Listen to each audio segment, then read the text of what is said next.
Sa ilang araw na puro ulan nga tayo talaga naman nga na hindi gaano ako napagkatulog. Bugso-bugso nga yung ulan natin pero pag umulan talaga naman na napakalakas at nakakatakot. Kagabi nga habang nanonood ako ng TV umakyat nga si Raiko dito sa mga tita niya. Sabi ko mag-aalas 12 na ng gabi hindi pa nga bumababa si Raiko kaya naman naisipan kong umakyat dito sa taas. Abay makita-kita ko ay tulog na tulog pero ang cellphone bukas. Dahil nga malamig ang panahon natin kaya naman heto mga anak ko napakahimbing ng mga tulog nila. Kaya naman hinayaan ko si Raiko na doon na nga lang matulog sa mga tita niya. Pero nang madaling araw bumababa nga si Raiko at lumipat nga dito sa amin. At kaninang umaga nga dahil nga hindi nga gaano tayo mapagkatulog dahil nga dito sa ulan heto nga nagluto na nga lang ako ng babaunin ng Junakis ko. Isa rin sa ipinagpapasalamat ko na kahit na ilang araw na tayo na umuulan pero yung ilog nga hindi nga gaano lumalaki. Tatakot ka lang talaga dahil nga kung bumugso nga yung ulan napakalakas. Dahil may timing nga na hindi gaano umuulan pero lumalaki ang tubig kaya nakakatakot talaga. At isa pa nga sa inaalala ko kaya hindi nga gaano ako napagkatulog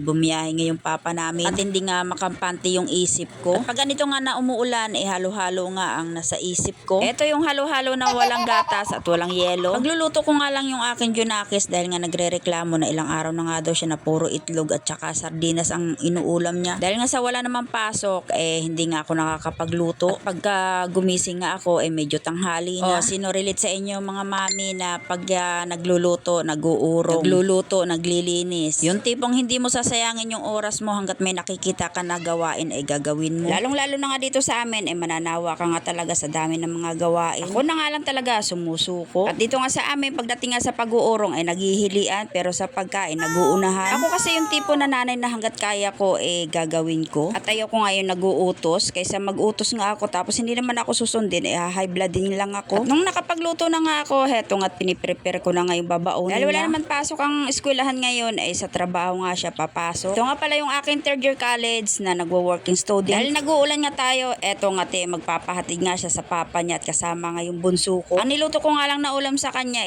adobong manok dahil tinatanong ko nga siya kung ano gusto niya prito ba o adobo. Ay daw niya ng prito kaya naman inadobo ko na lang. Dahil pabugso-bugso nga yung ulan natin kung makikita nyo nga lumalaki na naman yung ilog. Kaya pag ganyan ang panahon at lumalaki ng ilog lahat nga ng sasakyan nandito sa tabing ilog nandun na nga sa taas. At nanigurado na nga sila at pag lumaki nga yung ilog wala na nga silang iintindihin. Dahil may time talaga na bigla na lang ang laki ng ilog talaga naman na nagkukumarat sila at kanya-kanyang paanda ng sasakyan. At pagalis nga ng akin Junakis ito naman ang hinarap ko yung kalan ko. Ito yung ayaw ko dito sa kalan na to hindi nga natatanggal. At naka-tornilyo pa. Kaya pag nadudumihan dyan mo nga lang siya lilinisin. Itong kalan ko na to maganda nga lang siya tingnan pero hindi ko siya gusto. Dahil dati na nga kami nagkaroon ng ganito. Nung bumili nga kami ng kalan magkasama nga kami ng papa namin kaso nga ito nga naibigan niya. At magkasalungat nga kami ng gusto kaya hinayaan ko na lang para wala ng chichiburiche. Dahil ilang araw na nga tayo nag-uulan hindi nga pwede na hindi nga ako maglaba. Dahil tambak na naman ang aking labahin. Pero yung mga nakarang araw ko nga nilabahan mga nakasampay pati hindi pa nga tuyo. Kaya kahit saan sulok ng bahay namin may nakasampay. Dahil sabi nila pagka naglaba ka ang huling banlaw ilagyan mo daw ng suka at hindi daw mamamaho. Kaya naman susubukan natin dahil ang sinampay ko sapin-sapin na. Tingnan natin kung totoo.